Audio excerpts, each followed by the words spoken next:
Hi, you guys. This is Linnea, one of your #1 gold diggers, and I'm back with another message for you. Today, I'm joined by my children, Lauren and Lorenz. So we want to welcome them to our production today. Hi, guys. Hey. Okay, so today I wanted to give a live demo. I want to go through a couple screen shares because SoSerious.com is pushing a education initiative. So I really wanted to go ahead and share my screen and also share a presentation that I had put together to show you all of the different functionalities that we have with the webinars and pushing the education initiative. The first thing that I want to share is the presentation. Guys, let me know when you're able to see the presentation. We can see it now. Yes. Okay, so SoSerious.com, we want to invest in our children. They are our future. So this is going to include an introduction to create an endless run ER video games presented by myself, Linnea Baker. One of the first things I want to go over is STEM, STEM, which stands for Science, Technology, Engineering, and Math. And so this is the racial and ethnic representation in the STEM workforce. Whites alone, not Hispanic, account for 66.9% of the total workforce, but 70.8% of the STEM workforce, while Black or African American make up 10.8% of the total workforce, but only 6.4% of the STEM workforce, meaning that they have jobs in science, technology, engineering, or math. And this is one reason why we're pushing for this, because we need to rise.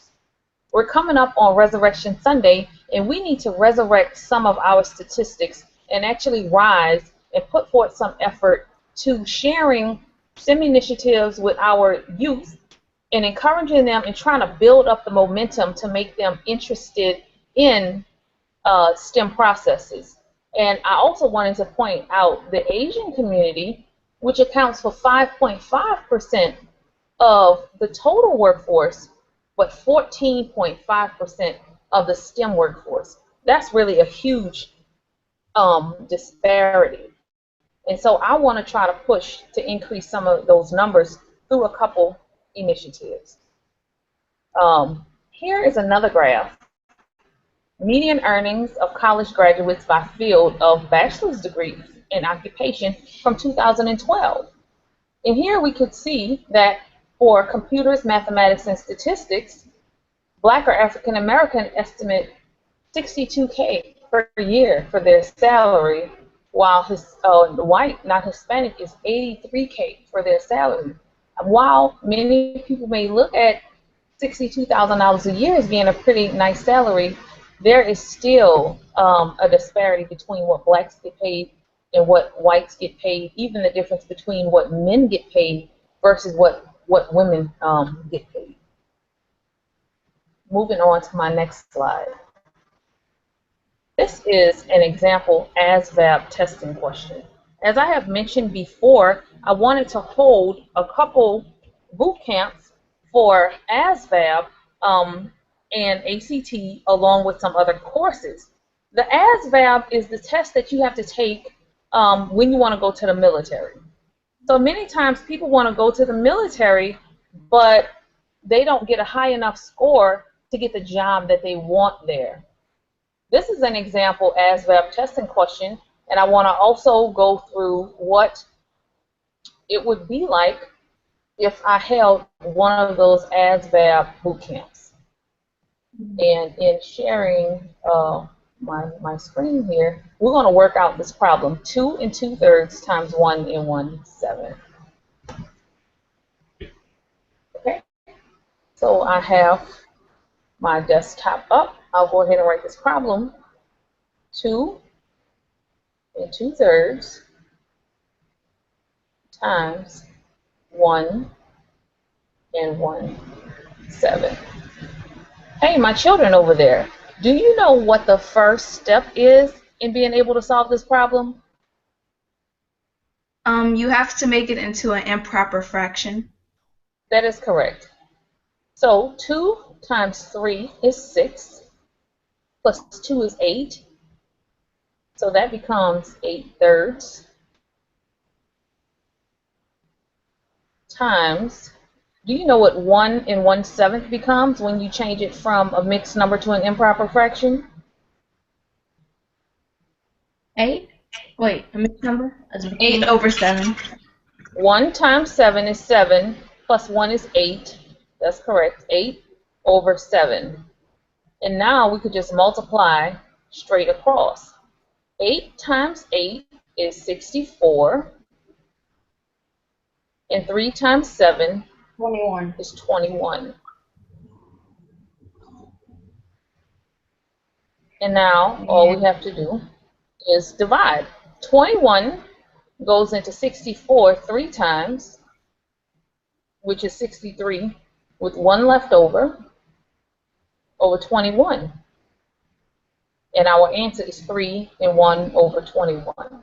I wanted to demonstrate this because I want to show you guys how, if someone has a question while I am going through the demo, they could just go ahead and interrupt and ask it. And so we can see here that the answer to that question would in fact be B, 3 and 1/21. I want to move to my next slide. This is the ACT mathematics instructions. 2 things I want to point out. You have 60 minutes to answer 60 questions. This means you do not have time to not know how to work it out. You have to be right on it. You have to have all of those tools in your toolbox to be able to answer the question. The second thing that I wanted to note is that you may use a calculator on the test. I will recommend for your calculator you get a TI 30X2S. This calculator you can purchase at Walmart. It's about $13. It's a real cheap calculator, but it has all of the functions that you need in order to work out these problems on the ACT test. If you can raise your score, raise your composite score on the ACT, you have a better chance of not having to take remedial courses is number one, and a better chances of getting some financial help. This is an example problem from the ACT, and I'll go ahead again and share my screen here so that we could try to work out this problem, which said 4x cubed times, let me go back, 4x cubed times 3xy squared times 2xy squared is equivalent to what? Before I even start working this problem out, I want to talk to you about eliminating the wrong answer. In working this out, we have to multiply our coefficients, our constants. 4 times 3 is 12, times 2 is 24. So we know that F and G are not the answer. So we're going to be dealing with whether it's H, J, or K. Now I'll go ahead and go to my workout sheet here. I have to go ahead and erase my previous work that I just did. Move a little faster. Just get clear enough.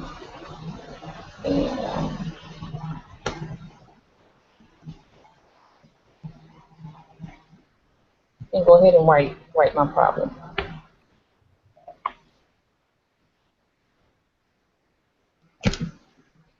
Okay, so for this problem, we had 4x cubed times 3x y squared times 2x y squared. Okay, From what I mentioned on the previous slide when I was at PowerPoint, we're going to go ahead and,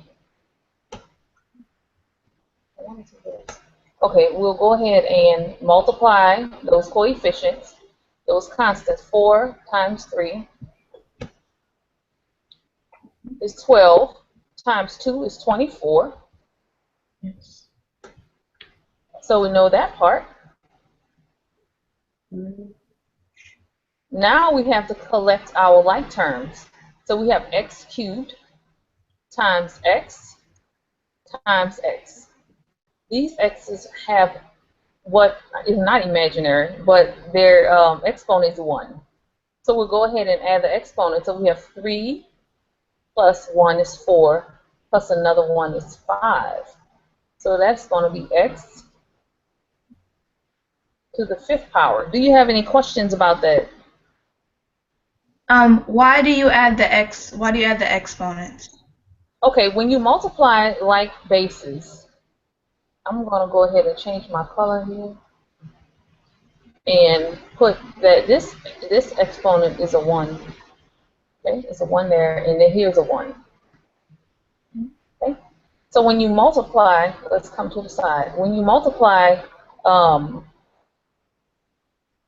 like terms, so if we had like x times x, you know that this answer is what? X squared. X squared. So you ask yourself, how did you get x squared? Because you really have a 1 right here and a 1 right here. The exponent is 1, so 1 plus 1 is 2.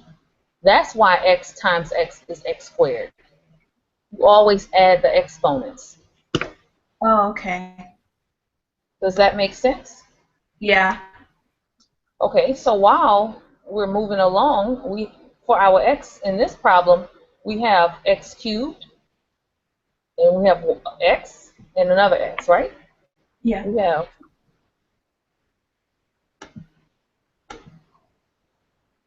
We have x cubed times x times x. We add the exponent, so that's 3 plus 1 is 4, plus another 1 is 5. So that's x to the 5th. I want to come back to my blue.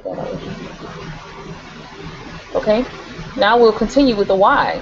This expression right here, that term has no y. So here we have y squared times y squared. Can you guess what that will be? Y to the 4th? Y to the 4th power. And that is correct. So our answer is 24 x to the 5th, y to the 4th. So let's go back over here to our presentation and check out our answers. 24 x to the 5th, y to the 4th, and the answer would in fact be J. So you can see that you just have to know which tool to use in order to solve the problems on an ACT, and I want to go over those problems in an interactive manner. You can see it, it's a live demo, and you'll be able to ask your questions as we go through to make sure that you know what's going on. And the third thing that I wanted to demo was the Endless Run video game. Flappy Bird is a nice little game with easy to understand mechanics. We will use HTML5 for the game tutorial. We are going to make a simplified version of the Flappy Bird in JavaScript with the Phrasor framework. And I want to go ahead right now and just demo the game that I already built. And it works like this. I don't know how to play it very well, but we're just using blocks instead of the bird, and I'm doing very well today, actually. I always die. But one of the cool parts about being a developer and actually developing these is if I don't know how to play this game, I can go over here, I'm going to go to my brackets and make a couple modifications. So if I wanted to change something in this code to say, hey, you know what? Let me go to practice mode. I don't really want to die.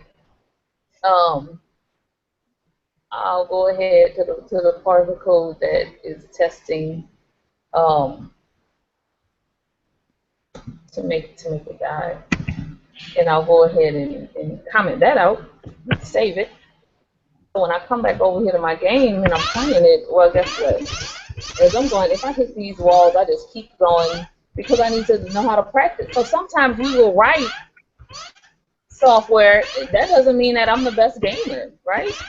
So we'll make a few modifications to this when we actually go through and build this game this summer during the ER video game workshop. It'll be a 4-hour workshop, and at the end of the workshop, you will have a working video game. One of the other things that I wanted to change is instead of the box, I mean, I know it's a little bit silly, but I actually came and, you can make yourself be the bird in a sense. And go ahead and save that and come back. Now look, it's Linea, right? I'm gonna go running through this game and see how well I could do. So it's many different things that you could do with this game, and we'll actually go through that. And I think it'll be really cool for kids ages 10 and up who have an idea of how to let me come back to me. I think it'll be really great for children 10 and up who know how to use the file system on a computer, who know how to copy and edit files, and I'll just go through the demo step by step.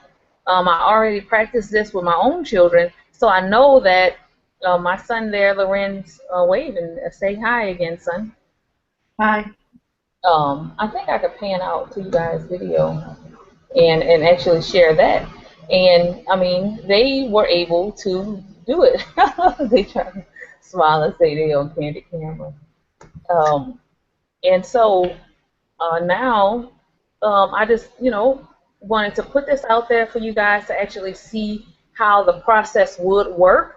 We're actually filming this live demo in Google Hangouts. At the end of it, the video will be saved as a YouTube video so that you could share it. So after I go through these sessions, if it's okay with everyone, I'll go ahead and post it on YouTube so that you could go back and go through the problems if you have any other questions. I always post it unlisted, so I'll give you the link so that you can go watch the YouTube video as a refresher. So thank you guys for watching and listening, and I'll be back soon, obviously, with another Gold Digger video and a few other lessons to push forth the STEM initiative because our children need high quality exposure to new technologies out there in the community. Thank you guys for watching. Thank you guys for joining Lauren and Lorenz. You're welcome. You're welcome. And Pleasure. I'll see you guys later. Bye-bye. Bye. Bye.